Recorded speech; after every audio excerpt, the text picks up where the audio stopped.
Muy buenas tardes con todos los presentes. A nombre de la empresa les doy la bienvenida a este nuestro diplomado en Salud Mental y Psiquiatría. Para nosotros es un gusto tenerlos aquí y seguir avanzando en nuestro camino de la capacitación en la educación médica continua. Es el día de hoy un agrado tener a dos personas muy importantes en el ámbito académico. Por un lado, el doctor José Cabrejo Paredes, en representación de la sección de posgrado Ciencias Médicas de la Universidad Nacional de Trujillo, y el doctor Ray Plasencia Yasuda. Él es médico especialista en psiquiatría del Hospital Regional Docente de Trujillo, uno de los psiquiatras que nos va a acompañar durante estos 8 meses en esta capacitación. Voy a dejar en uso la palabra para que declare aperturado y oficializado este programa de capacitación diplomado en salud mental y psiquiatría al doctor José Elías Cabrejo Paredes.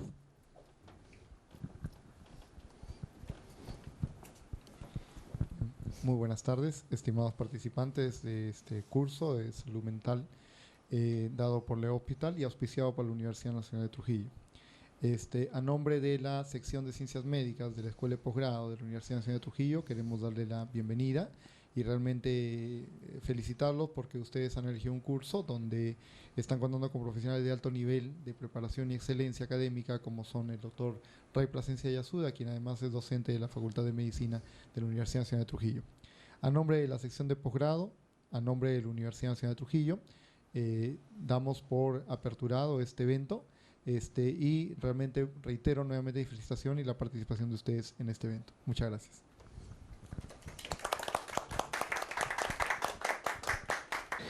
Bueno, este diplomado al cual me invitaron hace relativamente un mes, quizá aproximadamente, quizá un poco más, en realidad me entusiasma bastante que se llegue a desarrollar. Sé que el doctor Vladimir ha estado muy entusiasta y otros colaboradores también han estado muy cercanos al desarrollo. Así que bien, a propósito del desarrollo, de la aparición de nuevos servicios de salud mental, pues creo que es oportuno. Me entusiasma no solamente porque es una oportunidad docente, sino específicamente porque siempre ha sido nuestro anhelo desarrollar los servicios de salud mental.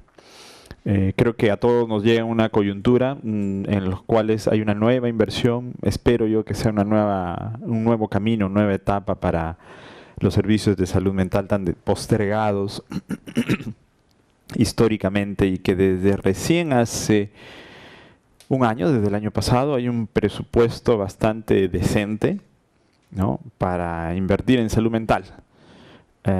Vamos a hablar sobre algunos de los mitos, realmente algunas ideas sobre por qué este problema de salud mental hemos tenido la impresión como parte de nuestra cultura de que la salud mental es algo que debe estar dejado de lado. Le hemos escuchado esta frase de la última rueda del coche y cosas así, pero fíjense, esto es basado justamente en situaciones discriminatorias que no tienen ninguna razón de ser, o si la tienen, suenan desde cierto punto de vista muy injustas para la población y para lo que representa la salud mental, ¿no? Así que, bueno, tenemos hasta las 8 de la noche, vamos a ver cómo distribuimos nuestro tiempo. Sé que el primer módulo que ustedes han recibido, supongo que han recibido la información sobre los módulos. Bueno, el día de hoy, no sé si puedo por lo menos leerle el contenido de algunos de lo que vamos a desarrollar hoy día y sobre los módulos. Por la información que tengo, son 4 módulos. El primer módulo que vamos a desarrollar ahora va a ser, por lo menos el mío, este primer módulo en 2 meses. La mitad ahora, la otra mitad el próximo mes, a establecer la fecha. Vamos a desarrollar, voy a resumirlo básicamente: concepto de salud mental, desarrollos teóricos, aplicaciones, sobre situación de la salud mental en el mundo, la psiquiatría, crítica a los paradigmas, avance de la psiquiatría. El otro gran tema es psiquiatría comunitaria, contenidos con la reforma psiquiátrica, la perspectiva comunitaria en el Perú, la atención psiquiátrica en el mundo, la desinstitucionalización. Y el otro tema es sobre la situación mental en el Perú, planes y programas comunitarios en salud mental y psiquiatría, comparando con otros programas de otros países que iremos revisando. Algunos contenidos van a estar tanto en este día como para el próximo mes. Así que el contenido es más o menos amplio. Les voy a distribuir 2 temas para que hagan un control de lectura. Tenemos tiempo disponible. Bueno, comenzaremos con el tema, justamente la parte introductoria, lo que a mi modo de ver es crucial, ¿no? Y que si bien al final no vamos a poder tener una respuesta clara, pero por lo menos nos vamos a acercar, lo que es salud mental. Y detrás de ello, cuando decimos salud mental, incluso, y por ahí creo que debe ser uno de los grandes problemas para saber en qué consiste el trabajo de salud mental, es justamente saber qué es mente, ¿no? ¿Qué definimos por mente? Vamos a revisar el concepto de mente y desde allí desglosar a lo que es salud mental. Muy bien, algunos de los objetivos planteados, por lo menos los más importantes, hay otros en mente. Tenemos acá uno, definir la salud mental; otro, reconocer el campo de acción del trabajo en salud mental; describir la situación de salud mental a nivel nacional y mundial; y describir los paradigmas en salud mental y psiquiatría, como esto dentro del primer tema. Muy bien, vamos a revisar primero las cosas más concretas que tenemos, es la definición de salud. Sabemos, y ustedes lo pueden ver en las páginas de la OMS, en cualquier texto que cite a la OMS, que salud es un estado de completo bienestar físico, mental y social, y no solamente la ausencia de afecciones o enfermedades, ¿no? Es un concepto que busca ser muy amplio y tal vez hasta cierto punto, en algunos aspectos quizá un tanto impreciso, ¿no? Pero es un estado que a la vez es dinámico, porque no es un estado estable. El ser humano, sus funciones se modifican mucho a través del tiempo, estados que se modifican dentro de la normalidad y en algunos casos exceden y pueden pasar a situaciones patológicas, ¿no? Completo, dice acá, ¿no? Estado de completo bienestar físico, mental y social. Eso de completo está un tanto utópico, pero por lo menos hay esos componentes: bienestar físico, mental y social. Salud mental, específicamente, también citado de la Organización Mundial de la Salud, en su página de salud mental, de sus programas de salud mental, dice: la salud mental no es solo la ausencia de trastornos mentales, tales como para salud en general, no solamente la ausencia de enfermedades. Se define como un estado de bienestar en el cual el individuo es consciente de sus propias capacidades, puede afrontar las tensiones normales de la vida, puede trabajar de forma productiva y fructífera y es capaz de hacer una contribución a su comunidad. En realidad, la OMS reconoce que construir el concepto de salud mental no es definitivo. O sea, si bien presenta esta definición, no la califica como que tenga que ser impuesta a todas las áreas o instituciones públicas, ¿no? Reconoce que la salud mental puede ser definido con muchas variables, de acuerdo a cada cultura, de acuerdo a cada paradigma empleado para comprender justamente la salud mental. Entonces, busca algunos elementos, como podemos ver acá del concepto.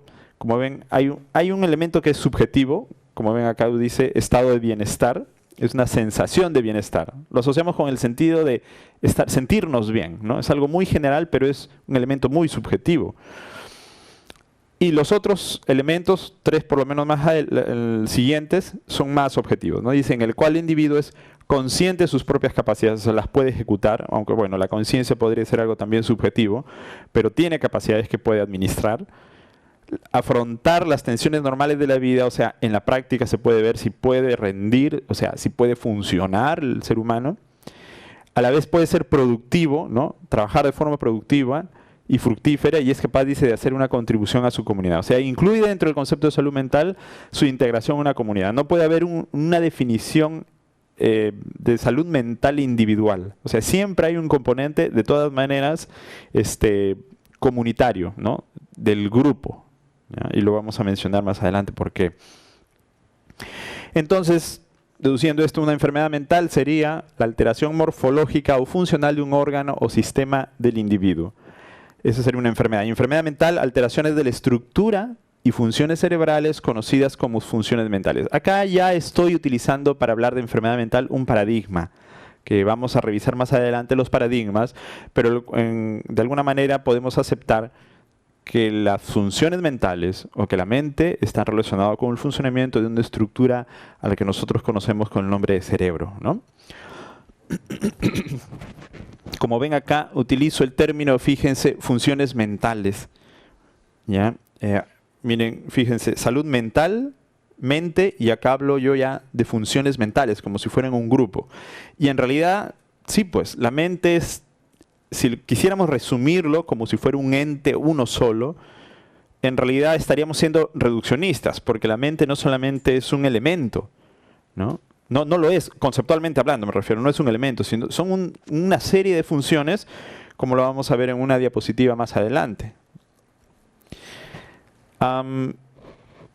Acá estoy representando, debía estar un poco más adelante, pero bueno, lo voy a comentar. Tradicionalmente ha sido muy difícil cuantificar el impacto de las enfermedades, de los trastornos mentales, de la discapacidad que pueda producir, la carga de enfermedad que puede producir una determinada enfermedad en una población. La carga de enfermedad es un indicador relativamente novedoso, aunque, bueno, novedoso de repente para nosotros, que los primeros estudios sobre carga de enfermedad comienzan, me parece que en el año 2004, con el primer informe que realiza el Ministerio de Salud, pero ya se plantean desde la década de los 90. Entonces, ¿qué busca este indicador, o por lo menos esta dimensión de la carga de enfermedad? Busca justamente poner al mismo nivel de cuantificación el impacto de las enfermedades mentales, tal cual, para poder compararlos con el resto de enfermedades médicas, ¿no? O sea, tratar de equiparar cómo hacer comparables enfermedades como la esquizofrenia con otras enfermedades físicas como si fuera, como por ejemplo una diabetes, ¿no? Entonces, lo que se busca es este indicador. Y a través de esta variable, este componente de lo que se llama carga de enfermedad, que es el impacto de una enfermedad en una población, utiliza un indicador específicamente que se llama los años de vida saludables perdidos. En español ustedes lo van a ver como ABP, años de vida perdidos por muerte prematura y años de vida perdidos por discapacidad. Como ven en el cuadro, se suman ambos años de vida saludables perdidos. También se conocen algunos otros textos como AVISA. Van a encontrar los términos como AVISA, en este caso ABP, ABD, que son los años de vida saludable. ¿Cómo se calcula este indicador? Los años de vida saludable, por defecto, para calcular este indicador, se considera que una persona va a tener un promedio de vida, se ha promediado a nivel mundial, de 80 años. Con el supuesto que no nos pase nada, nuestra esperanza de vida debe ser 80 años. Si nosotros tenemos un accidente a los 40 años y morimos, perdemos 40 años de vida saludables. O sea, como individuo y como sociedad, se pierden 40 años de vida saludables. Si yo, más bien en ese accidente, que pierdo ambas piernas, no fallezco, entonces no voy a perder los 40 años de vida. Pero esos 40 se multiplican por un factor menor de 1, suponiendo que fuera 0.4. Entonces multiplico 0.4 por 40, entonces pierdo 16 años de vida saludables perdidos, ¿no?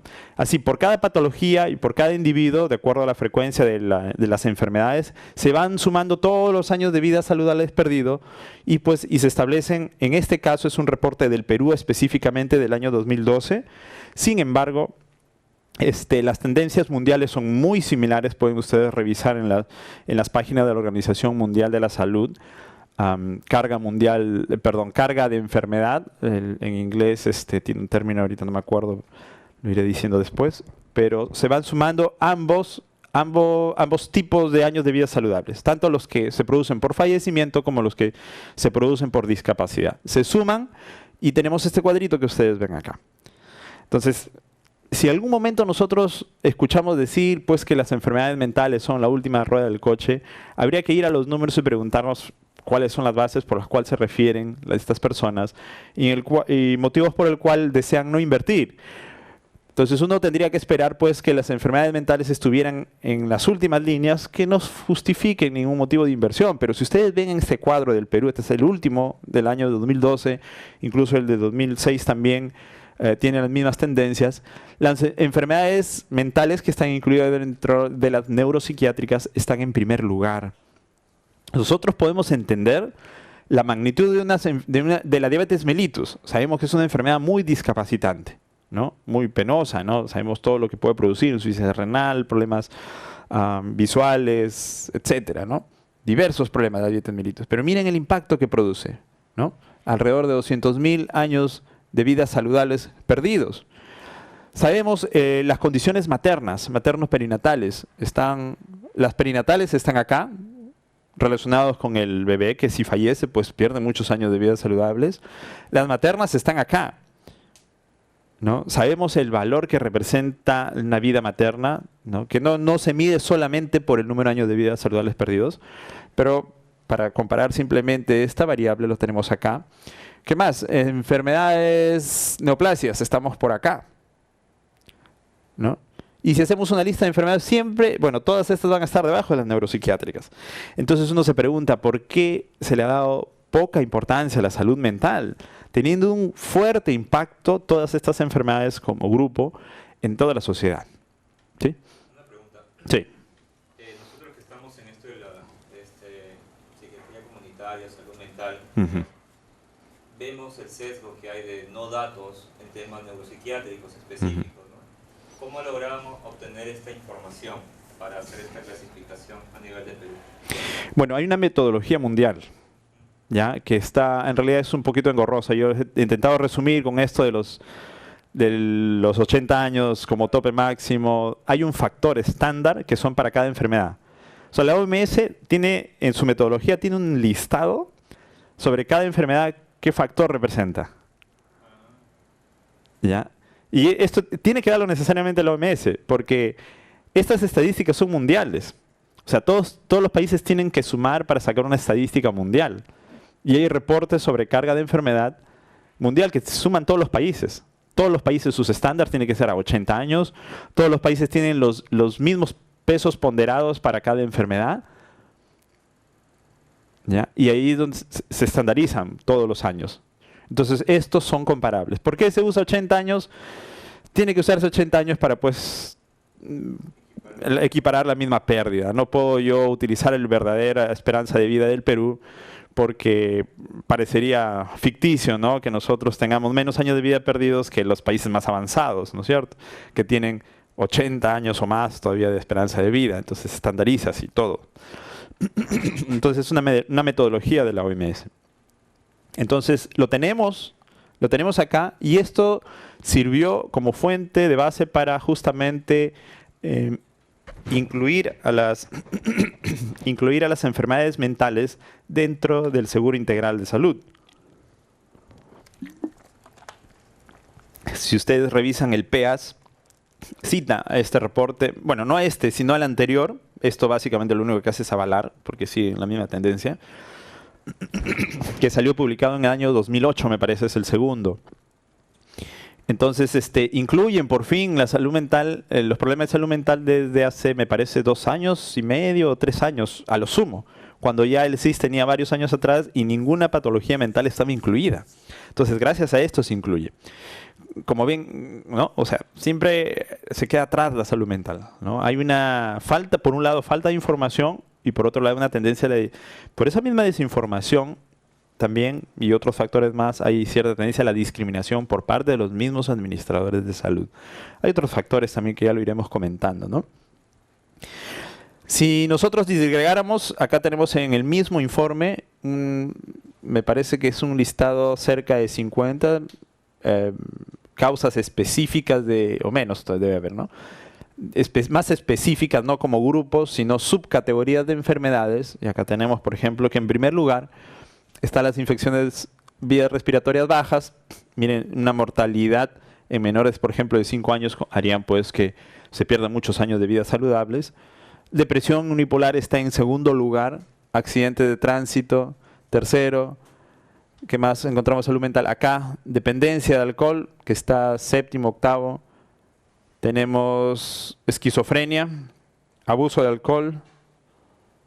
¿Qué más hay? Tenemos violencia, adicción a drogas, etcétera. La vez pasada que estábamos en las clases de adicciones, estábamos haciendo la observación que si ustedes ven acá sumaran ustedes, aunque sea visualmente, dependencia de alcohol, abuso de alcohol y adicción a drogas, en realidad serían la primera causa, ¿no? Visualmente, si ustedes lo pueden observar, no tengo los datos por números precisos, pero el consumo de sustancias psicoactivas serían la primera causa de discapacidad, incluso desglosando todas las patologías que ustedes pueden observar ahí, ¿no?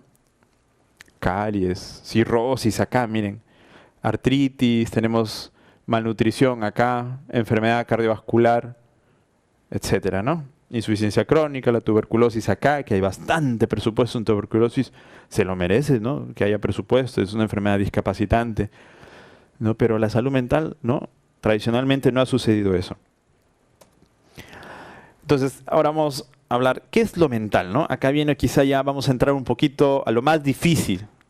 Para entender la salud mental tenemos que pasar para definir qué es lo mental. Y acá es donde vamos a tener que revisar algunos paradigmas, vamos a tener que revisar algunos conceptos, ¿no? Eric Kandel es el único psiquiatra ganador del premio Nobel por fisiología, medicina, en el año, me parece que es el año 2000 o 2001. Ganador por sus estudios neurofisiológicos en un animalito pequeño, un molusco Aplysia, en el cual busca pues un molusco pequeño que tiene pocas neuronas, pero neuronas grandes que pueden ser sujetas de mejor observación. Y entiende gran parte del funcionamiento cerebral de una manera muy rudimentaria y explica incluso el comportamiento de seres más grandes, incluyendo el ser humano, ¿no? Fue por eso que gana el premio Nobel, ¿no? Y bueno, Eric Kandel no solamente es famoso porque pues conoce, pues porque ganó el premio Nobel, sino porque según él es uno de los que más conoce el cerebro, ¿no? en el mundo. Es tan complejo el cerebro. Él mismo dice, yo debo conocer aproximadamente el 16% de cómo funciona un cerebro, ¿no? Entonces, no solamente él establece sus estudios, sino establece los principios de la neurociencia moderna también, ¿no?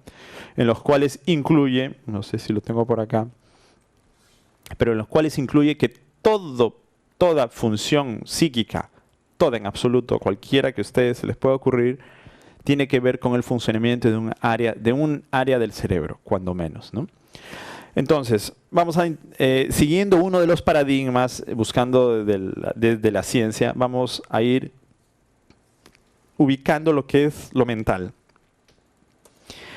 Todos los que trabajan en salud, por lo menos los profesionales, pueden entender que hay un estudio y hay una diferencia entre lo que es una estructura y una función, ¿no? Tenemos la estructura corporal, conocemos en sus aparatos, los sistemas, etcétera, y sabemos que cada aparato hace una función. Tanto así hay esta relación entre la función y la estructura, que decimos que hay una premisa que dice la función hace al órgano, ¿no? Justamente cuando la función desaparece, el órgano empieza evolutivamente a desaparecer, ¿no es cierto? Entonces hay una relación. Entonces podemos entender que hay una función respiratoria que deviene de un aparato respiratorio, una función circulatoria también igual del circulatorio, una función digestiva de su respectivo aparato, la función endocrina de igual manera, la función reproductiva también, la función motora también, de igual manera la de sostén. Hasta acá nos es muy clara la relación en las diferentes especialidades o en las áreas de estudio del componente de salud. No, es fácil entender, ¿no? Cuando se altera una estructura y cuando es, por ejemplo, una dispepsia, ¿no? Una indigestión, dice, se alteró la función, ¿no? Un calambre, dice, ya es la función, ¿no? Si se altera la estructura, una fractura o de repente un daño muscular, etcétera, ¿no? Podemos de alguna manera diferenciar. Lo vemos también en la clasificación de discapacidades, ¿no? Separan las discapacidades por daños estructurales y por daños funcionales. Entonces, también se dice que lo mental, la función mental o funciones mentales, más adelante lo detallaremos por qué esa diferencia, está relacionado con la función de un órgano específicamente, nuestro cerebro.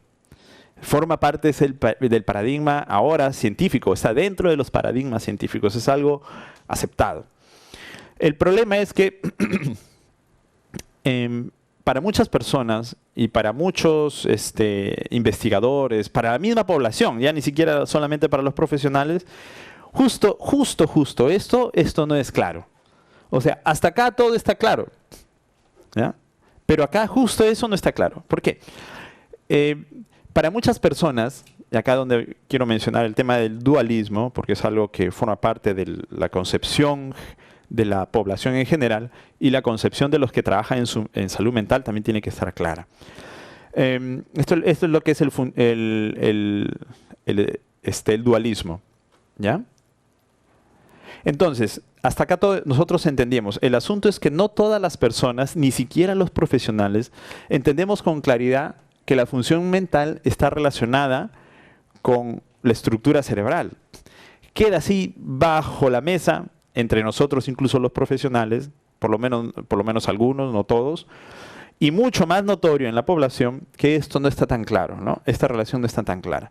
Entonces, debido a esto, dicen, no todo depende de mi función cerebral, todo depende también de otras cosas más. Y ustedes los pueden escuchar la posición de, por ejemplo, el paradigma de muchas personas que dicen, no, mire doctor, yo no quiero saber nada con el establecimiento de salud, esto no es cosa de doctores, ¿no? Dicen así, esto es cosa solamente, por ejemplo, dicen de Dios, ¿no? Otros dirían, no, esto es cosa solamente de los espíritus y usted no cree en eso. Es un paradigma, ¿no? De cuál es la naturaleza de la función mental, es otra cosa diferente a la estructura cerebral, ¿no? Entonces, cuando ustedes van a escuchar la frase de dualismo mente-cuerpo o mente-cerebro, ¿ya? Esa es una frase que refleja el dualismo. El dualismo, lo voy resumiendo, es una posición filosófica que en realidad está dejada por la ciencia. La ciencia no tiene cómo explorar la existencia de una estructura.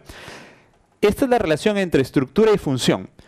Dualismo significa dos estructuras, así que cuando ustedes escuchen mente-cerebro, no se refieren a esta relación entre la función y la estructura. Si ustedes escuchan un dualismo mente-cerebro, se refiere que esta mente se refiere a una segunda estructura. Esto es dualismo, ¿ya? Esto no es dualismo, ¿ya? Esta relación entre esto como esta se llama funcionalismo en filosofía, ¿ya? En filosofía de la ciencia. Toda relación, esta que venga acá, función con estructura, se llama funcionalismo, ¿ya?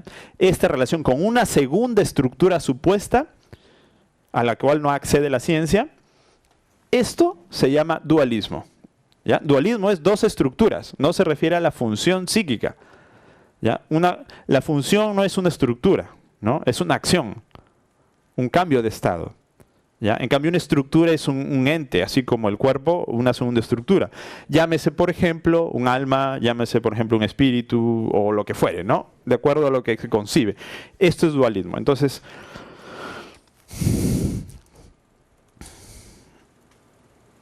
por ejemplo, para entenderlo, esto está muy impregnado en toda nuestra cultura, incluso en nuestra cultura profesional o social, ¿no? Para quien no profundiza. Entonces, la gente dice, ¿la mente hace qué? La mente influye, ¿ya? La mente causa, la mente es poderosa o cualquier otra cosa que se diga, ¿no? Debería decirse el cerebro. El cerebro hace, el cerebro influye el cerebro causa. No sé si quepa la palabra, si el cerebro es poderoso. O sea, lo que causa siempre es un objeto. La mente no es un objeto causante. La mente es la acción causada por el funcionamiento de un objeto. No sé si está entendido acá. La mente no es un objeto causante. Quien causa es un objeto y el objeto es el cerebro. La mente es la acción. El asunto es que nosotros conocemos por nombres de todas las funciones con la terminación ción, que denota la acción, ¿no? Digestión, circulación, respiración, etcétera, locomoción. Todas las funciones terminan en ción en tanto funciones, se reconozcan como obviamente funciones.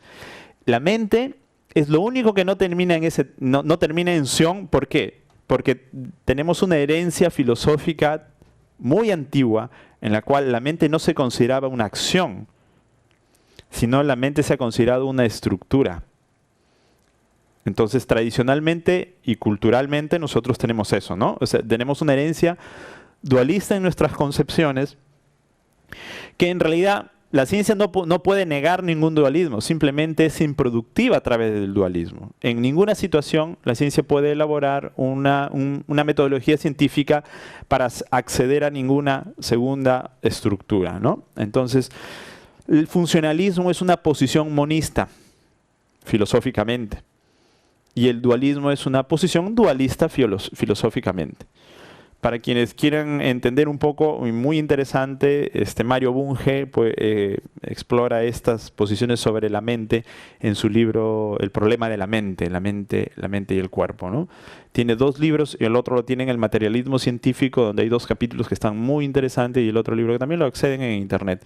Está en el script sobre el problema mente-cerebro, o mente-cuerpo, creo que está así. Está muy interesante. Entonces, eso es lo que es el dualismo. Tengo que mencionarlo porque es una de las principales posiciones que se mantiene en la actualidad y que ustedes van a verlo en sus propios pacientes, o en algún momento ustedes van a enfrentarse ante sí mismos en su trabajo de salud mental. Entonces, el funcionalismo, lo que no sé, cuando ustedes leen sus libros, no le dicen que es funcionalismo, pero es funcionalismo, es la única aceptada dentro de la ciencia. Por ejemplo, el aparato digestivo, la estructura, la función de la digestión, una alteración de la función va a producir una patología, una entidad nosológica. Igual en el aparato cardiovascular, lo mismo. El sistema endocrino, por ejemplo, la diabetes. El aparato respiratorio, por ejemplo, el asma. En el cerebro, la función mental o funciones mentales, por ejemplo, su alteración, agresividad, alucinaciones, depresión, pérdida del control, etc. Sus entidades nosológicas como ejemplos, por ejemplo, trastorno de las conductas, esquizofrenia, trastorno bipolar, dependencia a drogas, etc. Acá, esto solamente es un ejemplo de todos los que busca representar, y que vamos a profundizar para el próximo mes, representar uno de los modelos teóricos dentro de las neurociencias, ¿no? Las neurociencias uno quiere entender, pero ¿cómo el cerebro va a producir todo lo que soy? O sea, ¿cómo puede representar todo lo que hago, lo que siento, lo que admiro, lo que amo, lo que quiero, etcétera? Todo lo que yo siento, ¿cómo puede estar representado en el cerebro? Y pues este es un modelo teórico en el cual se representa algunas de las áreas cerebrales y relacionadas con algunas funciones específicas cerebrales. Hay varios modelos todavía incompletos, pero que intentan explicar la conducta humana. La mayor parte de las funciones cerebrales están centradas en el lóbulo prefrontal, ¿no? De hecho, hay una relación con las áreas de asociación parietales, temporales, etcétera, pero la mayor parte de las funciones están en el lóbulo prefrontal. Tenemos acá, por ejemplo, en la zona prefrontal, la autoconciencia, el control ejecutivo, la anticipación, selección de objetos, planificación, monitorización, funciones ejecutivas. Funciones ejecutivas son estas funciones en las cuales yo puedo planificar, organizar, monitorear, evaluar, ¿no? Y retroalimento. Todas esas funciones que lo haría un administrador y que lo hacemos todo en la vida diaria para hacer nuestras cosas se llaman funciones ejecutivas. Están en la zona prefrontal. Dorsolateral se llama esta zona. Por ejemplo, la prefrontal medial basal están el control de los impulsos, la organización temporal. Nuestra percepción del tiempo no es como es el tiempo en realidad, ¿no? Albert Einstein nos dio nos movió el cerebro cuando puso su teoría de la relatividad y nos presentó lo que era el tiempo en realidad. Nuestra percepción del tiempo es una percepción distorsionada de lo que es el tiempo en realidad. Entonces, cuando nosotros intentamos leer y entender en algo lo que dice Albert Einstein, habla del tiempo como que se estira, ¿no? Que uno puede... unas cosas que no encajan pues en nuestra experiencia natural. Pareciera que para nosotros el tiempo es lineal, lo cual es básicamente una ilusión, la organización temporal. Sin embargo, es necesaria para nuestra adaptación. Otras áreas, por ejemplo, que tienen que ver con la atención, la memoria, el lenguaje, la conducta motora, la percepción, vigilia, capacidad, cognición visoespacial, las emociones, etc. Todos en esta zona. Y todos ellos en conjunto, su funcionamiento van a producir la conducta humana. Como ven ya acá, varios elementos diferentes y complejos de la conducta humana, uno se llega a preguntar, es lo que decía, ¿es una función o son un conjunto de funciones? Y en realidad son un conjunto de funciones. Perdón, no hay una diapositiva que quería ver. Pero son un conjunto de funciones, como ven acá. Entonces no podríamos decir que la salud mental solamente es una función.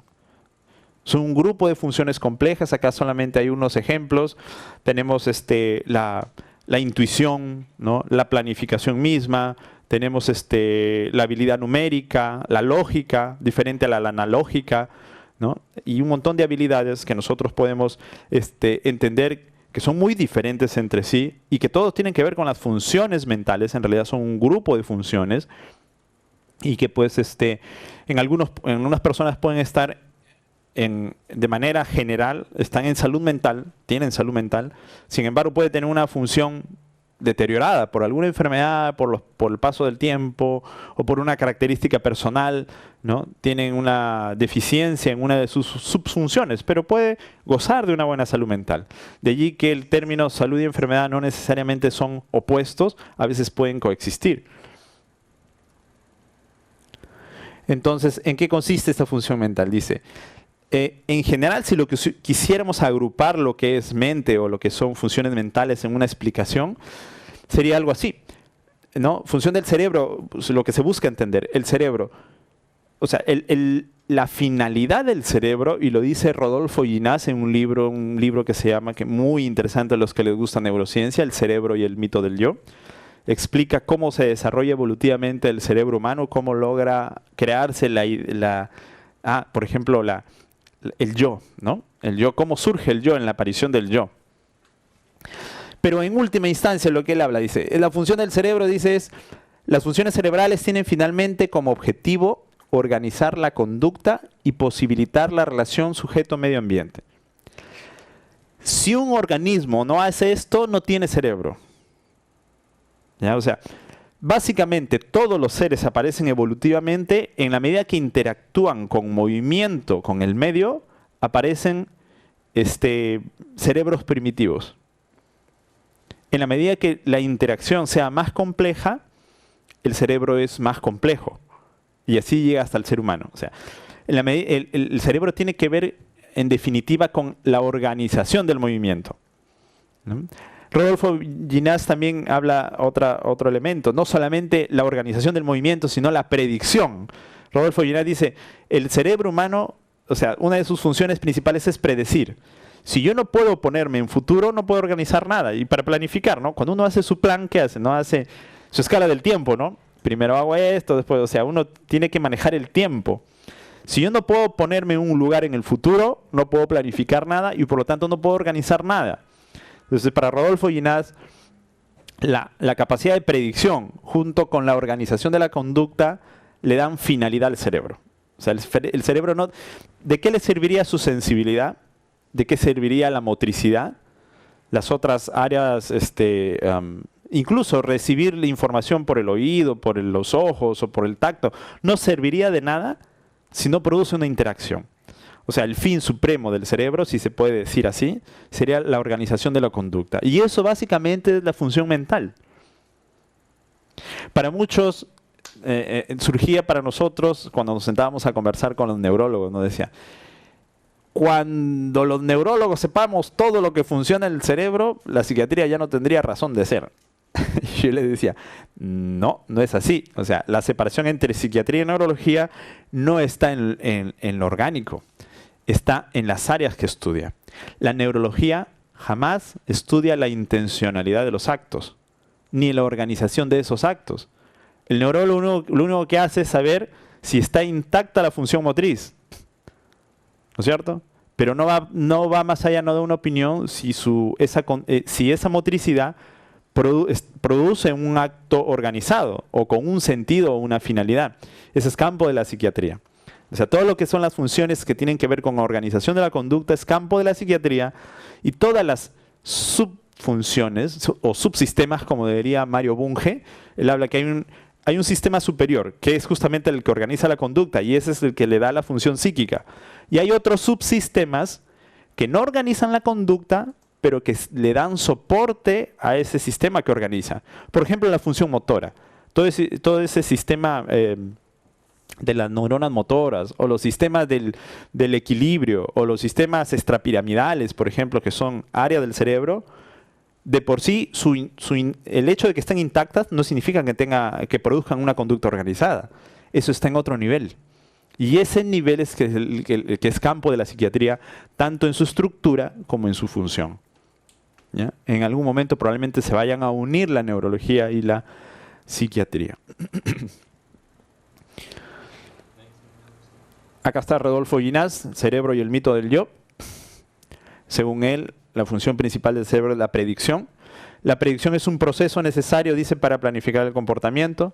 Si no existieran las funciones mentales, el cerebro no tendría razón de ser, no tendría finalidad. Acá está la diapositiva que quería mostrarles, por ejemplo, una serie de funciones. No es uno. Yo puedo tener un daño en esta área, por ejemplo, el lenguaje hablado, ¿no? Y no significa que no tenga una buena salud mental. De repente yo no puedo hablar, ¿no? De repente mi grado de razonamiento no es muy elevado, ¿no? No necesariamente no puedo gozar de una salud mental.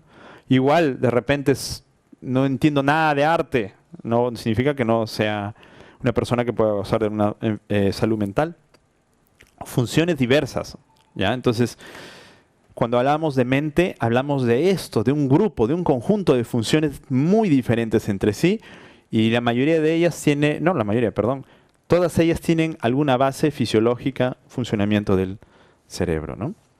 Yo soy mi cerebro, incluso decía Eric Kandel. Yo soy mi cerebro, representando uno de sus postulados de las neurociencias. Entonces, los paradigmas.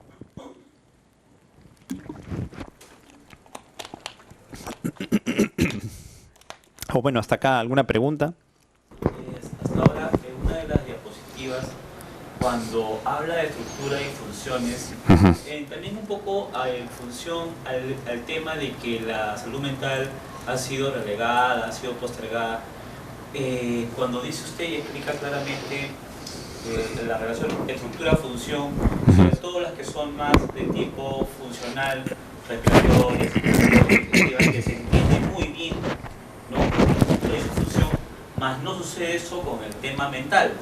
Es tal vez una de las causas por la cual ha sido esta postergación de la salud mental. Una de las causas es esa. La neurociencia es una de las últimas que se ha desarrollado, ¿no? Y que ha favorecido que se integre el quehacer psiquiátrico dentro de toda la medicina de una manera más importante en las 2 últimas décadas. La década de los 90 fue el año del cerebro, ¿no? Donde se invirtió millones de dólares en Estados Unidos para hacer investigación. Y sí hay bastante, hay muchísima información donde se explica la neurobiología de muchas funciones mentales. Y se puede acceder en internet, por ejemplo, para las adicciones. Para entender las adicciones, yo debo entender cómo funciona la toma de decisiones. Yo elijo algo y yo decido y yo controlo. Lo que nosotros hacemos normalmente, por ejemplo, yo decido venir acá porque tengo una motivación. Yo decido ver a mi pareja porque tengo mi motivación de pareja y de familia. Yo decido estudiar esta carrera porque es mi motivación, ¿ya? Pero cuando entran las sustancias, justamente lesionan una zona del cerebro que tiene que ver con la motivación, con la parte normal, y empieza a deteriorar mi funcionamiento. Entonces, si a mí me motivaba mi carrera, me deja de motivar. Me motivaba mi familia, me deja de motivar. Entonces, yo ya no trabajo, incluso me botan del trabajo, ya no llevo dinero, cuando antes sí me motivaba. Eso no es nebuloso, ya está explicado científicamente. O sea, el alcohol o las otras sustancias dañan el sistema cerebral de recompensa. El sistema cerebral de recompensa es la base del circuito motivacional. O sea, lo que yo decido, mi motivación, por ejemplo, para ser médico, como lo de ustedes, para su respectiva profesión, surge del funcionamiento de esa área. ¿Ya? Igual para los valores, hay una neurobiología de cómo yo capto un valor, ¿no? ¿Qué más? Para la empatía, de igual manera. Hay unas bases biológicas. Para entender el impacto de la violencia también hay bases biológicas. Para entender muchas áreas de lo que ahora es las funciones psíquicas ya hay bastante información. No hay todo lo que quisiéramos, no hay para todas las patologías, pero ahora hay mucho más que antes. Entonces uno ya puede entender cómo el cerebro, con mayor precisión, cómo el cerebro al dañarse produce esta situación, ¿no? Un deterioro psíquico. Pero no es lo único, la existencia del comprenderlo, porque hay otras cosas y es en la práctica la naturaleza justamente de lo que exploramos. Es diferente. Cuando nosotros éramos pequeños, hemos fantaseado con ser médicos o trabajar en salud, ¿no? Los niños son muy concretos. Cuando los niños exploran un síntoma, hablan del dolor de barriga, que me duele la cabeza, me duele la mano, etc. Los síntomas son muy objetivos, muy concretos. Ustedes es bien raro, o muy raro, que vean a un niño jugando. Papá, voy a jugar al psiquiatra, ¿no? Que estás mal de la ansiedad o de la depresión. No van a ver ustedes. Entonces, en nuestras fantasías infantiles con las cuales se relaciona nuestro quehacer profesional en el futuro, si a mí me gusta desarmar, de repente voy a ser un ingeniero mecánico, ¿no? Si a mí me gusta cuidar, de repente voy a ser enfermera, o si me gusta modificar algo, de repente, qué sé yo, ¿no? Entonces, mi motivación está desde la infancia. Entonces, cuando uno crece, las funciones psíquicas son muy abstractas, son muy, muy complejas. La universidad debe transmitirlo, debe modificar nuestra percepción de lo que es la salud, lo que es el ser humano, lo que es la enfermedad, ¿no? Y debe darnos una visión diferente. Por eso no todos los que entran a salud, o muy pocos los que entran a trabajar en medicina, están pensando en la psiquiatría. Entonces, la visión es más objetiva, más concreta, más física, más biológica, ¿ya? Por nuestras fantasías infantiles. Esas son nuestras preferencias desde pequeños. Otro motivo más, justamente lo difícil de explorarlo. Tan difícil individualmente, porque uno tiene que abstraer. Es más fácil ver un abón y describirlo. Ah, es rojo, sé que pica, yo entiendo, ¿no? Ah, sé que pasa qué sé yo, la histamina, etcétera. Fácil, ¿no? Pero una alucinación, ¿no? Ustedes a alguien de quinto año, por ejemplo, de medicina, usted le pregunta cómo se produce un abón. Así, mira, la inmunoglobulina E, que la histamina, que el mastocito, la vasodilatación, produce... Uy, que se lo sabe todo, ¿eh? Y una alergia, han visto, está metida de mitad para abajo, está en el grado de discapacidad, ¿no? En la carga de enfermedad. Pero pregúntenle ustedes una alucinación que está entre las las causas de mayor discapacidad, no la saben. Es más, muchos han terminado sexto año y no saben por qué se produce una alucinación. O por qué se produce la pérdida del control en la adicción. Estamos hablando de la adicción, la patología más discapacitante en nuestro país, y la gente, incluso la mayoría de los médicos, no saben por qué se produce. Ese es en gran parte problema de la universidad. En gran parte. En gran parte del Estado, no directamente de la universidad. ¿Por qué? Porque el Estado invierte un presupuesto para un establecimiento de salud y da objetivos de salud para la nación. Entonces las universidades tienen que seguir más o menos ese perfil. Entonces sacan profesionales que puedan trabajar para lo que invierte el Estado. Si el Estado no invertía en salud mental, ¿para qué prepararlo mucho en salud mental si no hay nada que trabajar? Y hasta ahí es donde se percibía erróneamente de que la salud mental es la última rueda del coche, no es importante. La importancia no deviene de la cantidad de dinero, ¿no? Esa es nuestra percepción de nosotros. Lo podemos percibir mejor de la carga de enfermedad. Miren cuán importante es para la población, es grandísimo. Entonces tenemos ahí la universidad, tenemos ahí nuestros propios prejuicios, nuestras limitaciones personales, tenemos allí nuestro pensamiento, nuestra cultura dualista, ¿no? Que nos impide la dificultad para acceder igual metodológicamente para la evaluación de las funciones psíquicas es bien limitada. Ustedes saben que alguien que está en sexto año, así, ¿no? El examen físico. Desde cuarto nomás. ¿Ya? Pero le piden que haga un examen mental, ya que algunos internos se pierden, ponen cualquier cosa o prefieren no poner nada en la interconsulta, ¿no? Y también tiene que ver, pues obviamente, con todos estos factores, ¿no? Otro factor que bueno, puede ser más realista es que primero que las patologías mentales son muy complejas en su génesis. ¿Ya? Hay demasiados factores involucrados que lo hacen muy complejo de manejar. Y Y no es que no se perciban, sí se perciben. Sino por ahí una diapositiva sobre los factores involucrados en la salud mental y van a ver que está la pobreza y otros elementos que exceden al trabajo del médico, ¿no? Entonces, me voy a meter en problemas, ¿no? Entonces, voy a invertir nada más en este poquito nomás, porque si yo quiero mejorar la salud mental, ¿no? Tendría que invertir varias áreas, ¿ya? Política. De hecho, para que haya este presupuesto ha tenido que haber decisión política y a la vez información con estos estudios de carga de enfermedad. Si no había esa información técnica, no podría haber habido decisión política. Nadie hace ese cambio sin un respaldo técnico.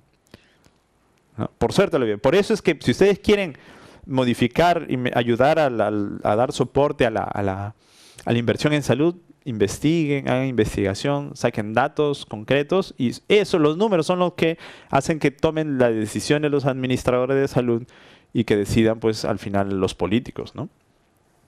¿Qué otros factores? Es diferente el examen mental, por ejemplo, la evaluación del examen mental con la evaluación con la anamnesis es simultánea. Yo llego al paciente y le pregunto, cuénteme, ¿qué problema lo trae por acá? Vengo porque hay un fantasma que se metió en mi cabeza y me manda con unos rayos de Ganímedes y me está en mi cabeza. Entonces, tanto anamnesis como examen mental es simultánea. Entonces, al quien evalúa no está acostumbrado, ¿no? El médico tradicional común está primero la información verbal y después accede a la información objetiva, a la que le consta, ¿no?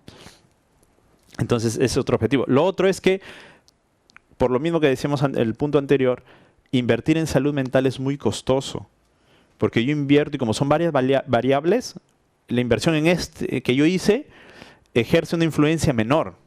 Entonces, por lo tanto, me sale más costoso para querer tener una influencia mayor, tengo que invertir muchísimo más. Entonces, para recuperar un año de vida saludable perdido,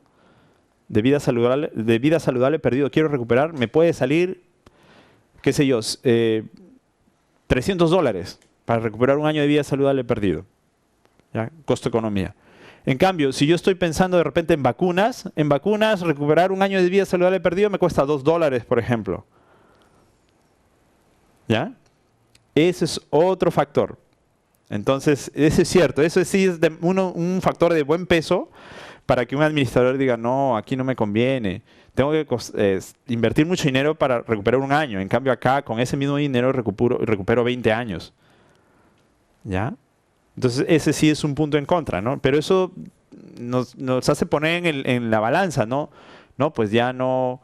eso significa ignorar la salud mental. No, con ese tremendo impacto de carga de enfermedad, hay que darle un espacio y creo que se está comprendiendo en estos 2 últimos años con mayor inversión y precisamente creo que la mayoría de ustedes creo que está trabajando en centros comunitarios. ¿Todos están en centros comunitarios?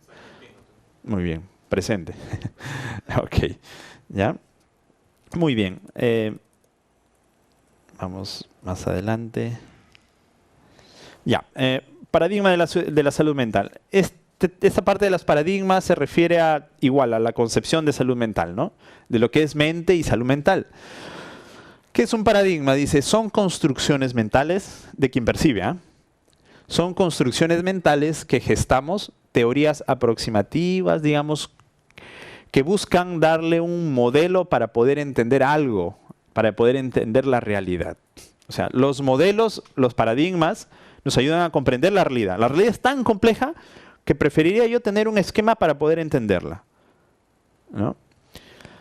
Dice, estas construcciones teóricas más o menos acertadas, porque no necesariamente los modelos son científicos, pueden ser postulados para ordenar simplemente, para ordenar las ideas, como el modelo biopsicosocial, ¿no?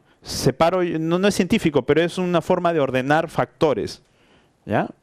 Y ese es un modelo, es un paradigma, ¿no?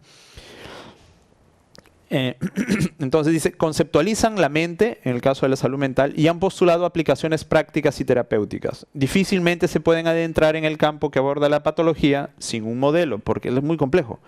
Un esquema representativo que nos confiera cierto enfoque. Vamos a ver. Por ejemplo, ustedes de alguna manera pueden separar si en 2 o 3 grupos, se podría decir, los paradigmas. Uno, el que es que no se basa en la ciencia para nada, ¿no? No utiliza la ciencia. Ahí están, por ejemplo, los animistas religiosos o los mágicos religiosos, los que pensaban que se enfermó porque vino el rayo, ¿no? O el espíritu de la montaña, esas cosas. No utilizan la ciencia para sustentar su modelo interpretativo de las funciones mentales. El dualista cartesiano, igual, el dualismo filosófico, que si bien está muy estructurado filosóficamente, no tiene cómo progresar, ¿no? El dualismo, como hablábamos, no puedo hacer yo una hipótesis científica por una segunda estructura porque no se puede llegar a ella, a esa segunda estructura. Entonces hace que la ciencia se vuelva improductiva si yo pienso como dualista. Los que vienen en adelante, algunos son mitad científicos y otros son más científicos u otros más filosóficos. Por ejemplo, el conductista, probablemente uno de los más científicos, uno de los paradigmas, en los cuales, ¿en qué se basa el conductista? Yo creo que los primeros están claros, ¿no? El animista religioso tiene que ver con los espíritus, todo eso, las antiguas creencias, o incluso las actuales, ¿no? De aquellos que piensan en que se curan básicamente haciendo la mesada, o básicamente rezando y no quieren, están con la esquizofrenia y no quieren recibir la medicación, ¿no? El dualista cartesiano, que no es útil en la práctica, ¿no? A pesar de que se concibe, no es útil, ¿no? El conductista, el paradigma conductista se refiere a entender la salud mental básicamente como lo observable, ¿no? Básicamente lo observable. Por eso es bastante científico el paradigma conductista, sí, porque es objetivo. Mide la conducta, los resultados. Pero hay una crítica para el conductismo, que si bien es la más científica, hay un fenómeno que le llaman el fenómeno de la caja negra. Y la caja negra serían todo lo que sucede en medio entre el estímulo y la respuesta, ¿no? Hay un estímulo del medio ambiente que ustedes objetivan cuando viene alguien y me dice hola, ¿no? Y no saben qué pasa en medio cuando ustedes al final ven mi respuesta. ¿Qué tal? Buenos días. El conductismo ve solamente el estímulo y la respuesta, pero se olvida todos los procesos intermedios, ¿no? Entonces, no toca los pensamientos, no tocan las motivaciones, no tocan las emociones, como no son objetivables, y sin embargo tiene que ver con nuestra respuesta. Entonces, el conductismo ha sido criticado por eso, ¿no? Porque hay una parte de la realidad, aunque sea subjetiva, que es relevante para el ser humano y que influye finalmente en la conducta, pero como los conductistas buscan ser lo más objetivos, entonces pierden esa información, ¿no? O sea, básicamente el estímulo y la respuesta es lo único que perciben, no los procesos intermedios, ¿no? Que son básicamente la mayoría de los procesos mentales. El psicoanalítico. Aquí creo que puedo hacer un paréntesis para ampliar sobre lo que es el modelo psicoanalítico. Creo que se merece hablar algo de Sigmund Freud. Sigmund Freud, a finales del siglo XIX, inicio del siglo XX, neurólogo, bueno, antes de que sea psicoanalista, él era muy científico, médico. En ese tiempo surge paralelamente con él la corriente organicista de Emil Kraepelin, que habla de la observación objetiva del paciente, de los síntomas, investigar los síntomas o los signos, ¿no? Entonces, él no solamente quería observar, él quería comprender la naturaleza.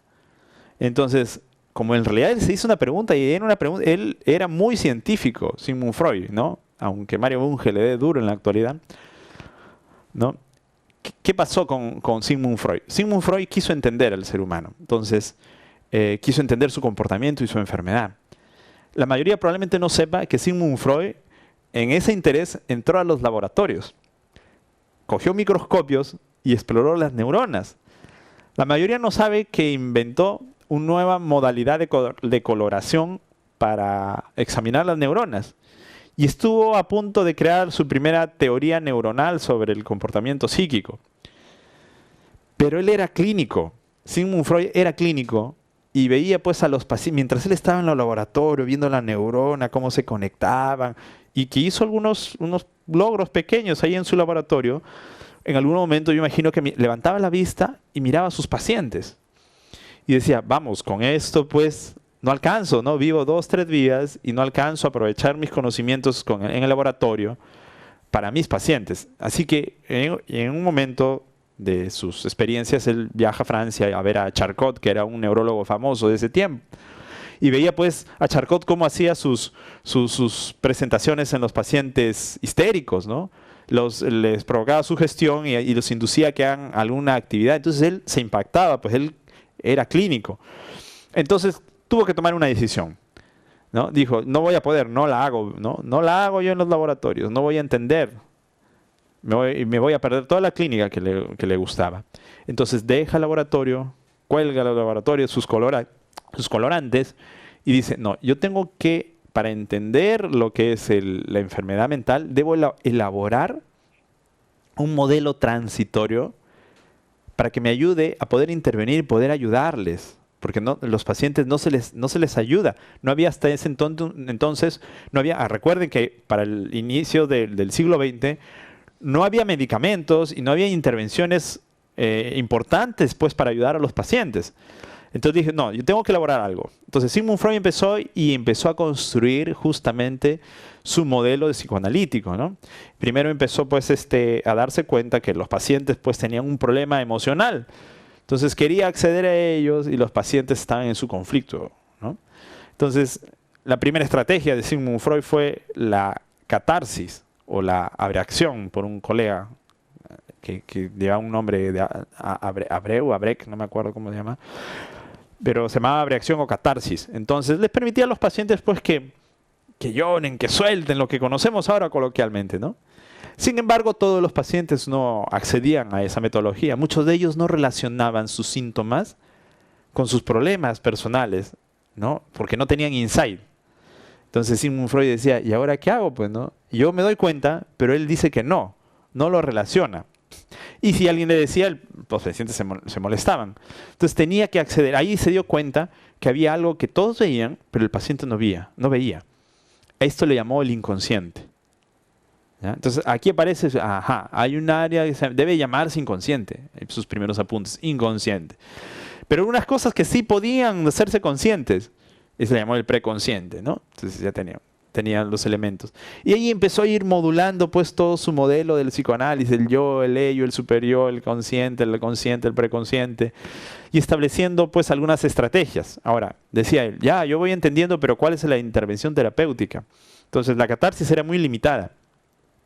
Pasó con la hipnosis, ¿no? Charcot hacía unas cosas medias como hipnosis y él empezó pues a ir con los circenses, pues los que hacían hipnosis circense, ¿no? Le aprendió de ellos y empezó a utilizar la hipnosis en sus pacientes. Entonces, ¿qué descubrió? Descubrió que sí podía identificar algunos de los conflictos muy profundos de la infancia, pacientes que habían olvidado algunos recuerdos reprimidos, ¿no? Sin embargo, ¿qué se dio cuenta? De que no le servía de mucho, porque por más que él lo supiera, el paciente despertaba de su hipnosis y no recordaba. Entonces le servía a él para el diagnóstico, pero no podía usarlo en ningún tratamiento. Entonces él tenía que lograr que haya un acto voluntario del paciente para poder conectar el inconsciente al consciente. Se daba cuenta que el problema se resolvía cuando el paciente hacía consciente lo inconsciente o el problema. Entonces, pensando bien, ideó el método que al final con el cual se quedó, que es la asociación de ideas. ¿Ya? Por eso es que muchos me andan preguntando que la hipnosis, que quién hace por aquí, por allá, piensan que la hipnosis es la resolución de todo. Esta Sigmund Freud la dejó de lado, la hipnosis no es la primera estrategia, en todo caso podría ser muy accesoria. Incluso para el psicoanálisis, la asociación de ideas fue la principal estrategia para la cual el paciente, es una especie de trampa, puente trampa, ¿no? En el cual mediante ideas que se le vienen, el contenido del inconsciente pasa a la conciencia. Al final varios elementos pasan, los arma y él se da cuenta de lo que le pasaba. Cuando el paciente se da cuenta se resuelve el conflicto neurótico, ¿no? Ese era el esquema del psicoanálisis. Esto fue un boom, ¿no? Fue un boom para la psiquiatría. Hasta entonces habían pasado un par de revoluciones y él ocasiona una nueva revolución de la psiquiatría, ¿no? Ya Pinel había sacado a los presos, a los a los pacientes de las celdas, de las mazmorras, pacientes con problemas mentales en las mazmorras, él los saca, pues le da un carácter más humano, ¿no? Él promueve un comité de médicos y profesionales para apoyo social o en crisis de los pacientes, que produce la primera revolución. Y de ahí Sigmund Freud, ¿no? Sigmund Freud con este nuevo modelo que sorprende a todos porque interpreta, es un modelo que busca entender e interpretar la conducta humana, comprenderla e intervenir.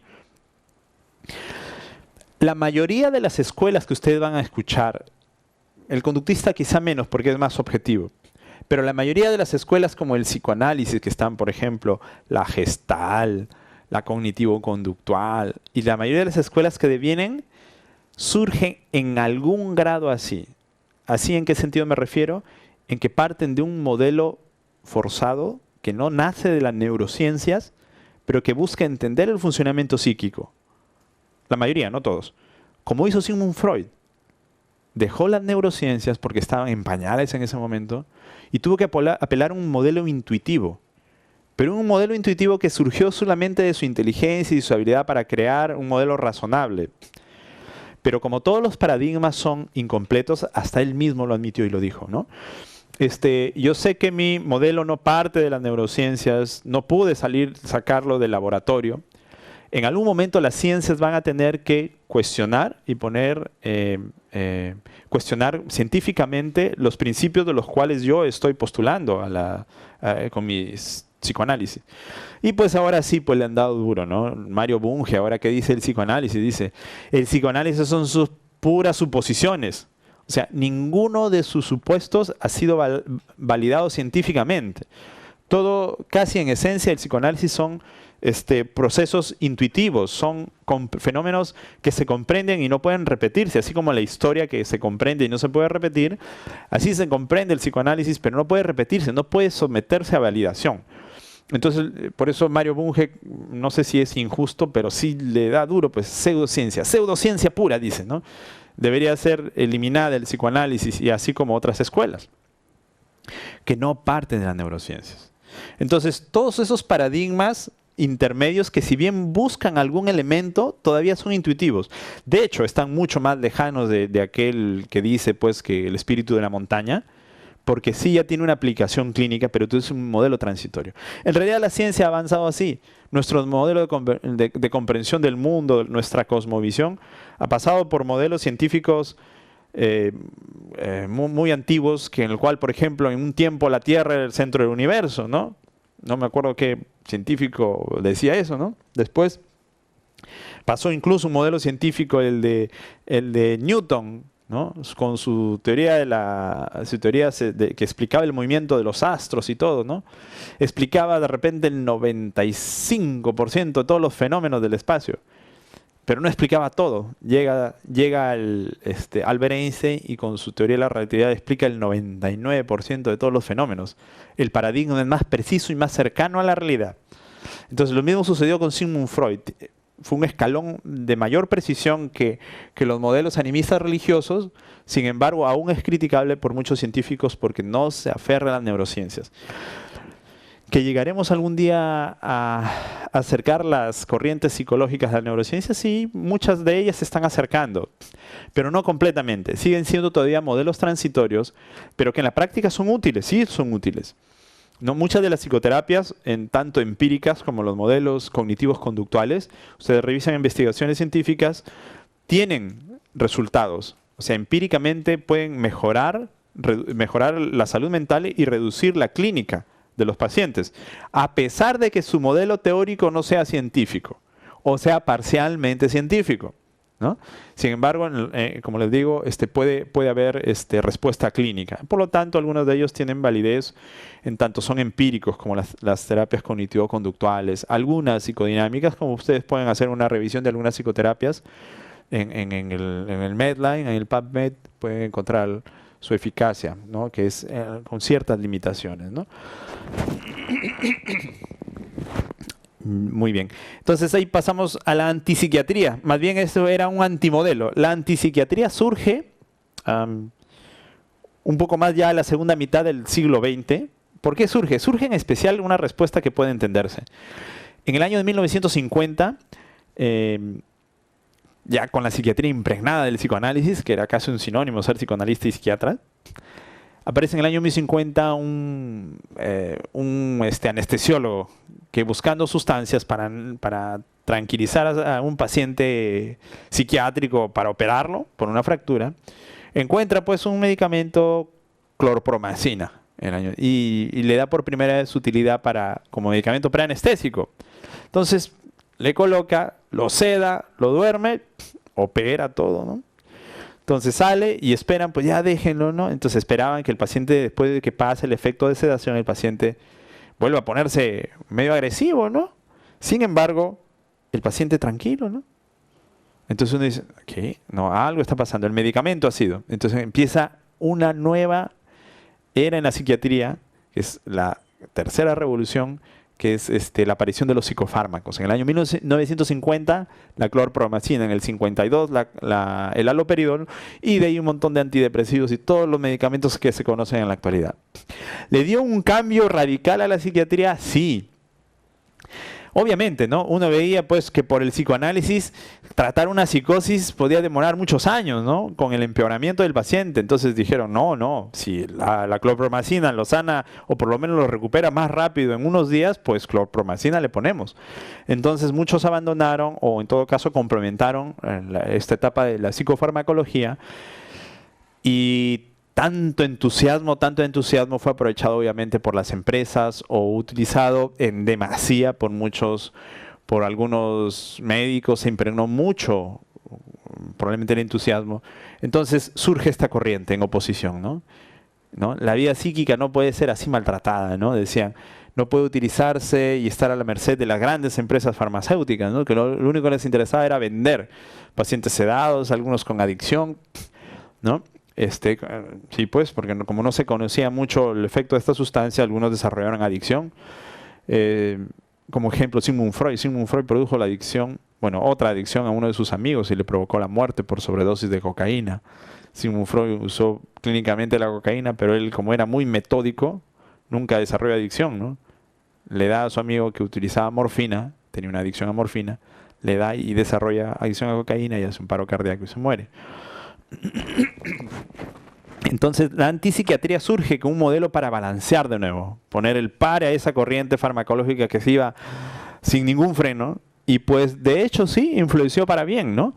Para bien, porque se pusieron algunos límites, se retrocedió en alguna utilización de algunos fármacos o de las corrientes biológicas, se respetó, se revaloró los principios éticos para el paciente, como la autonomía, etcétera, aunque eso no estuvo restringido solamente a la psiquiatría. Entonces, de alguna manera, la antipsiquiatría modeló, le dio forma a la psiquiatría actual. De todas maneras, los intereses en la actualidad que están presentes de parte de las empresas farmacéuticas todavía lo están. Los conocimientos científicos, y no solamente en psiquiatría, están muy influenciados por las empresas, ¿no? Las empresas pagan para investigar los campos que pueden explotar. Entonces de ahí hay un sesgo más o menos en la investigación. Si hay algo en contra, ya no paran, ya no siguen, dejan de invertir. Y siguen invirtiendo donde pueden, ¿no? Entonces hay un sesgo, y por eso siempre hay que revisar. Cuando se aprueba un medicamento, bastan 3 ensayos clínicos para la FDA. No les importa a los de la FDA si han salido 10 negativos. La cosa es que les traigan 3 positivos y sale el medicamento al mercado, ¿no es cierto? Entonces, recién ahora se está revisando esas cosas. Las publicaciones, las revistas científicas publican más tendientes a publicar estudios que han resultado positivos que aquellos que no han resultado negativos, ¿no? Entonces hay sesgos. Siempre hay que buscar no publican. Entonces esto sucede en toda la medicina, incluyendo en la psiquiatría. Entonces no publican, y hay algunas páginas ya, y se está obligando que publiquen los negativos, pero en la revista no se las puede obligar. Pero hay páginas donde el Estado obliga a que se publican los estudios, pero obviamente no se difunden, pues, ¿no? Quien conoce y quiere revisar a profundidad, las revisa y hace por ejemplo, su metaanálisis cuando quiere hacerlo, ¿no? Hay que tener mucho cuidado. Hasta los metaanálisis en sí también pueden terminar estando sesgados. El cognitivista, hablábamos que es otro paradigma, así como estaba el conductista, que era solamente en En lo observable, el cognitivista, más bien en los procesos internos. Empieza a evaluar y explorar los procesos internos cognitivos. El sistémico implica, pues, que dice que viene del constructivismo, ¿no? El sistémico implica que ahora la función mental no puede ser única y exclusivamente algo solamente del individuo. Uno puede observar que un individuo piensa generalmente como su comunidad, ¿no? Es más difícil encontrar en una comunidad católica un islámico que un católico, ¿no? En una comunidad donde el 80% es católico, casi la mayoría, uno nace más probable que sea católico, por ejemplo, y no islámico, por ejemplo, no musulmán, ¿no? Entonces hay una influencia del sistema, ¿no? Entonces ahí es donde se le da el enfoque a los servicios de salud, ¿no? Etcétera, etcétera. Otras variables, como lo vamos a ver más adelante. El de la neurociencia, que explica justamente la fisiología de las neuronas. Ahora, todavía hay una separación entre estas escuelas que tienen aplicaciones prácticas y el de la neurociencia. La neurociencia, si bien nos ayuda a explicar, todavía no da el salto. ¿Ya? La neurociencia todavía falta el momento, por lo menos de manera importante, que sirva para la clínica. La mayoría de los conocimientos de neurociencia, la mayoría, no todos, nos sirven para conocer, pero no para cambiar todavía el mundo psíquico. De forma limitada, sí. La filosofía de la mente, bueno, esto es más filosófico que clínico. Factores de salud mental. Miren, hay factores endógenos, factores exógenos, si podríamos ver. Esto es un estilo de clasificación, he buscado clasificarlo así. Acá los endógenos, podemos tener una pequeña lista, no sé si me va algunos. Los factores genéticos, los factores congénitos, las variantes epigenéticas, los daños estructurales por un accidente, etcétera, las patologías no psiquiátricas que influyen, modifican la expresión de lo que es las funciones psíquicas y la salud mental en sí. Factores exógenos, miren lo que estábamos hablando, toda la cantidad de factores. Si ven ahí la lista, dice pobreza, la urbanización, especialmente la caótica, que causa una fuente de estrés grande, las carencias de vivienda, el desempleo, la educación, la legislación, hábitos nocivos, culturales aprobados, permiten consumir alcohol, tabaco, etcétera, sustancias de abuso, los mismos servicios de salud, son factores muy amplios. Si ustedes dicen, no, yo quiero que la salud mental mejore en mi país, dicen, ¿no? Ya, yo le digo, ya, entonces encárgate de todos estos factores. ¿A dónde tendrían que ir? ¿Qué tendrían que hacer? Un trabajo multidisciplinario. Probablemente, ¿no? Pero eso implica, claro, definitivamente tiene que ser un trabajo multidisciplinario. Pero eso implica que acá están involucrados gente de varias áreas o incluso hasta los líderes políticos, ¿no? Porque los líderes políticos, al final, un presidente, de acuerdo a lo que decida, va a mejorar esto, por ejemplo. Un ministro va a decidir si esto va a mejorar y esto va a influenciar en la salud mental. Ese es un tema, doctor. Por ahí en un momento escuché que a los políticos en el Perú no les conviene que haya salud mental en el Perú. No les conviene que estén educados. No les conviene que estén educados, no les conviene que tengan estabilidad emocional, ni mucho menos. Todo lo contrario, más bien desinformados, desorientados, aturdidos. ¿Qué hacemos? Es un tema, ¿no? Que tiene algo de razón. ¿Qué hacemos? Acá, por ejemplo, genéticos, sabemos, pues, ¿no? Cuántas variantes genéticas pueden producir alteraciones en la estructura cerebral. Congénitos, una enfermedad congénita, una malformación, etcétera, puede producir. Variantes epigenéticas. ¿Saben qué es una epigenética, no? Ya, epigenética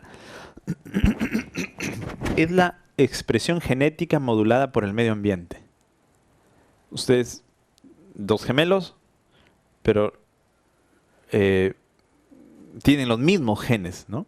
Pero unos tienen experiencias diferentes y van a producir expresión de los genes de forma diferente. O sea, van a ver, según la experiencia, si uno de los gemelos tiene un trauma, va a producir una inhibición de una expresión de una proteína o la expresión de otra, ¿no? Si este es criado de una manera igual y este de otra manera, van a producir expresiones de los genes diferentes. Por eso es que las personas son diferentes. Eso se llama epigenética, es la relación de los factores exógenos sobre la misma expresión genética, por ejemplo, de dos personas, ¿no? Es interesante ese campo, de ahí donde se puede ver pues cómo unas personas pueden ser muy... pueden tener habilidades de resiliencia, ¿no? A diferencia de otras personas, ¿no? Y es, por ejemplo, los deprimidos, ¿no? Los que tienen la experiencia de ¿cómo se llama? El aprendizaje de la desesperanza. O sea, con repetición van fracasando. Hay genes que dejan de expresarse. Entonces se favorece la depresión y son personas más deprimidas. En cambio, aquellos que a pesar de esos estímulos, porque tienen una variante genética diferente, los genes no siguen expresándose. Entonces esas personas son resilientes, pues pueden superar, les pasa cosas muy terribles y lo superan, ¿no? En cambio otras personas no, son las variantes epigenéticas. Los daños estructurales, ¿no? Que a alguien le cae un balazo, un accidente de pequeño o una epilepsia, ¿no? Por algún motivo adquirida, ¿no? Y patologías no psiquiátricas, ¿no? Cualquier otra enfermedad, ya sea neurológica u otra enfermedad endocrina, por ejemplo, ¿no? Que puede producir, como por ejemplo, si uno es pequeño, pues si no tiene yodo, ¿no? Producir una alteración en la formación o la estructura de las conexiones neuronales, ¿no? O si es muy tarde, de repente en la parte afectiva, un hipotiroideo puede presentar depresión, etcétera, ¿no? Obviamente acá tampoco está incluido pues los medicamentos también, ¿no? Los tratamientos médicos que pueden producir la modificación de las funciones psíquicas. Exógenos, bueno, ya hemos revisado, ¿no? No, por ahí no vamos a profundizar. Entonces, si nosotros conceptuáramos salud mental, miren, tendríamos acá, y si nos preguntáramos, si esto es todos los factores de la salud mental, imagínense cuál sería el campo del trabajo en salud mental, ¿no? El campo del trabajo de salud mental, en una concepción amplia, tendríamos que estar negociando a los más altos niveles, ¿no? Si es en su propia localidad, tengo que estar yo contactándome con el alcalde o con el gerente de salud, porque yo necesito, ¿ya? Si yo me centro en estas variables por acá, en estos aprendizajes individuales, puedo ejercer algún factor, puedo trabajar, ¿no? Pero si yo quiero que sea más efectivo mi trabajo en salud mental, yo tengo que intervenir en esas otras áreas. Claro, y ahí es donde pues la importancia del modelo comunitario, ¿ya?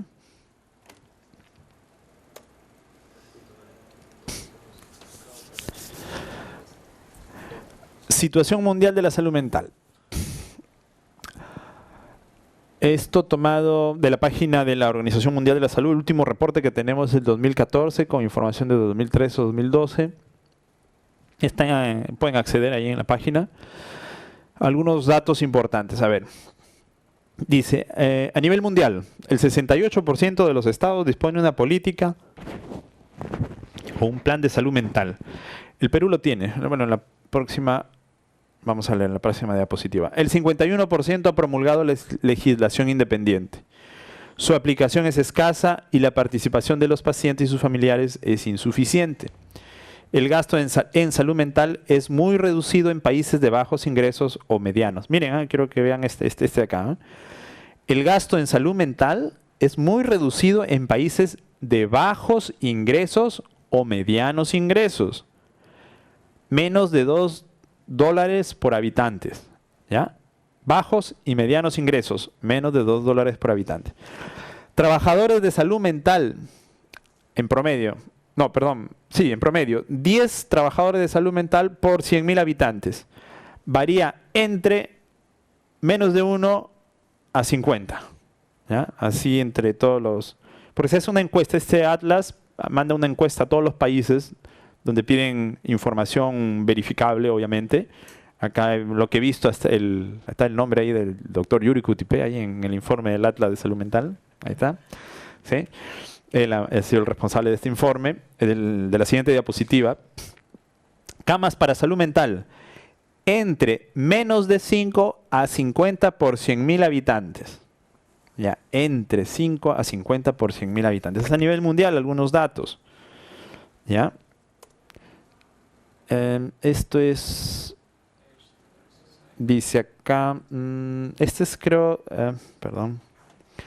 Sobre los indicadores de suicidio. Ahí está. Rango de suicidio estandarizados por edad en diferentes regiones del mundo. Global acá. Y el global es hombres y mujeres, el verdecito claro. ¿Ya? El Perú está por acá ya 3.2. Es bajo la proporción de suicidios de Perú. La referencia lo puse por ahí. Así que en suicidios estamos bien.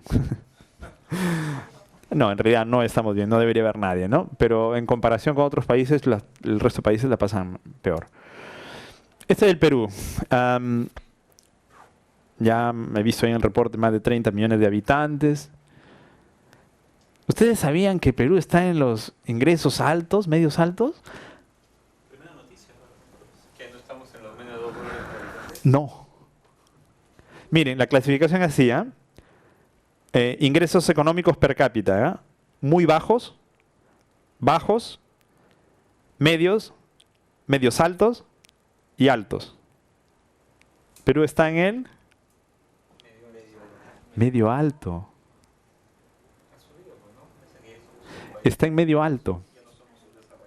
Sí, en nuestros ingresos per cápita ya estaba revisando más de $6.500 al año por persona.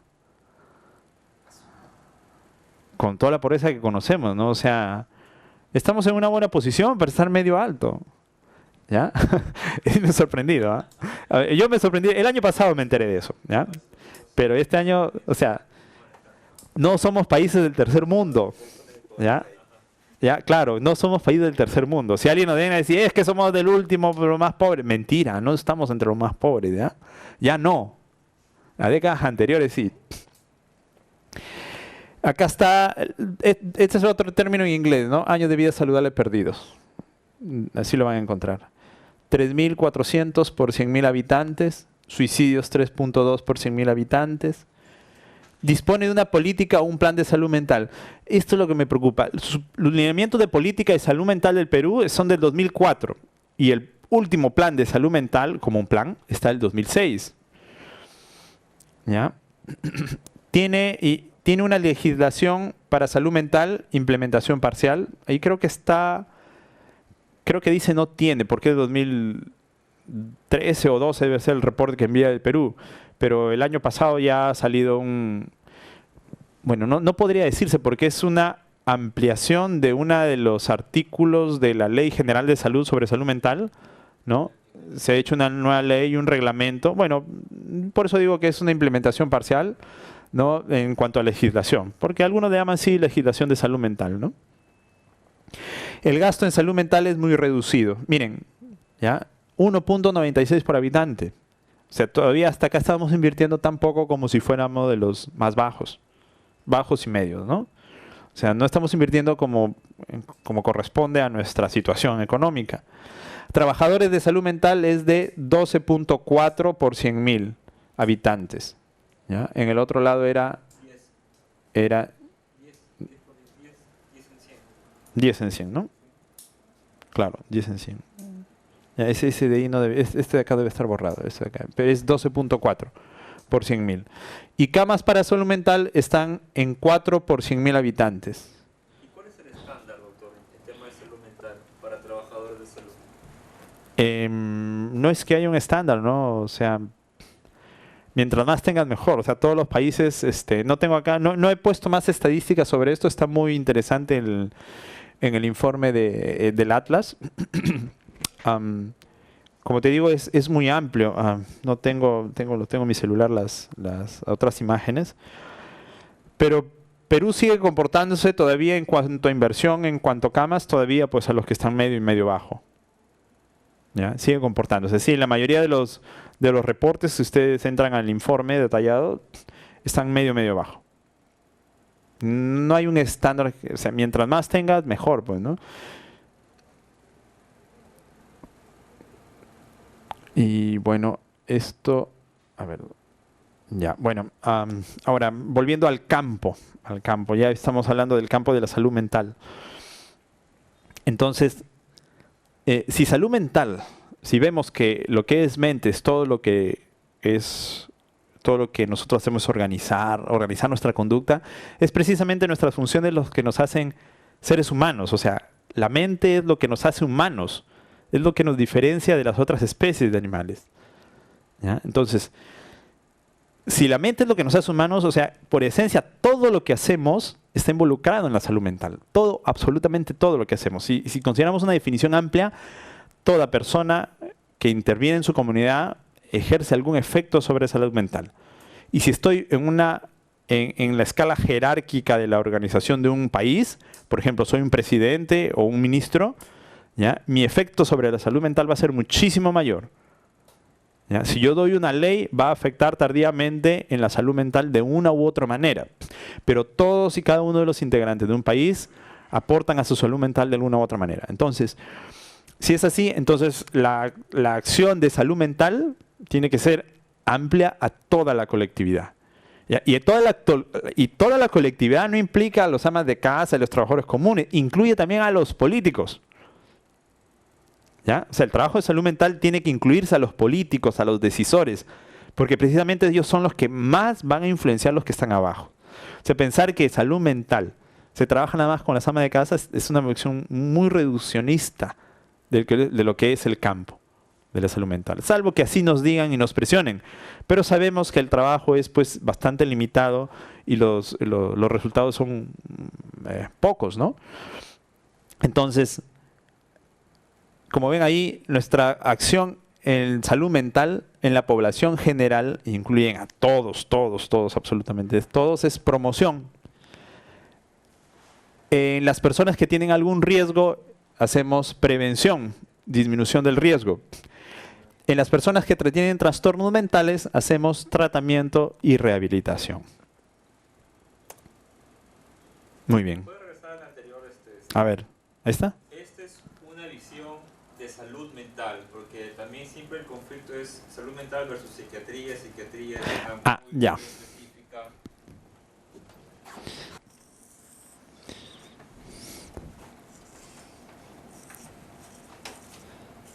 Suponiendo que este esquema intente representarnos lo que es el proceso salud-enfermedad.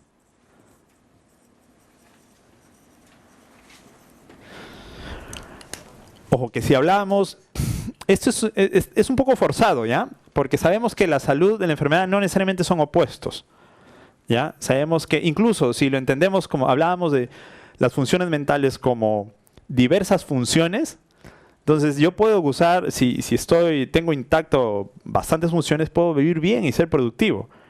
Pero si ustedes me miden en un área en particular, de repente en esta no produzco, ¿no es cierto? Y tengo una enfermedad que me influye y me altera mis funciones psíquicas, ¿ya? Pero sin embargo puedo estar viviendo sano y ser productivo, ¿ya? O sea, el hecho de que tenga una enfermedad no necesariamente, ¿ya? Entonces, si yo quisiera, tal vez serían varias líneas, ¿no? Que cada uno representaría diferentes áreas según unas funciones psíquicas diversas. Pero resumiremos así para hacerlo un poco más simple. Entonces, nadie obviamente tiene salud al 100%. ¿No? Es casi un ideal, algo utópico, ¿no?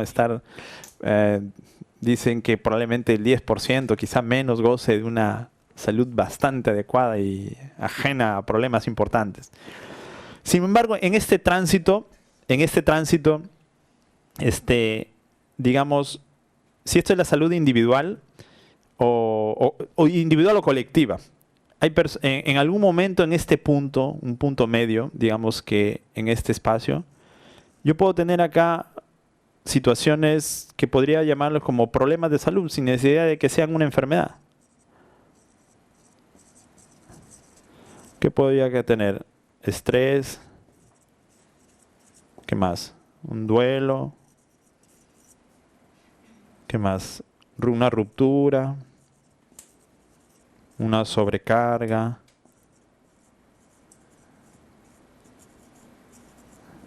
abandono sin caso menor de edad, etcétera. Pero si bien son problemas de salud, de la esfera psíquica mental, no necesariamente implica que yo tenga una enfermedad, ¿no es cierto? Entonces, pero son problemas. Estos serían el clásico personas en riesgo, ¿no es cierto? Son personas que si bien no tienen una enfermedad, pero estas situaciones, en la medida que persistan o coincidan varias a la vez, ya yo soy candidato a poder desarrollar una enfermedad. Si eso persiste, si eso persistiera a través del tiempo, entonces yo empiezo a presentar síntomas, entonces yo puedo pasar acá a tener síntomas. Esto ya es ser clínico. Si esto es suficiente, esto podría ser un diagnóstico. ¿Ya? Entonces, mientras no haya un diagnóstico, estoy en riesgo. Incluso si no hay síntomas, estoy en riesgo. Necesito intervenir pronto porque voy a desarrollar una enfermedad. Pero cuando yo desarrollo un síntoma, o específicamente si tengo un diagnóstico, ya tengo una patología, una entidad nosológica. Entonces, el campo de la psiquiatría, la visión por lo menos de la psiquiatría, es ver todo. Pero en esencia, el campo del médico es ver la salud mental desde el punto de vista de la enfermedad.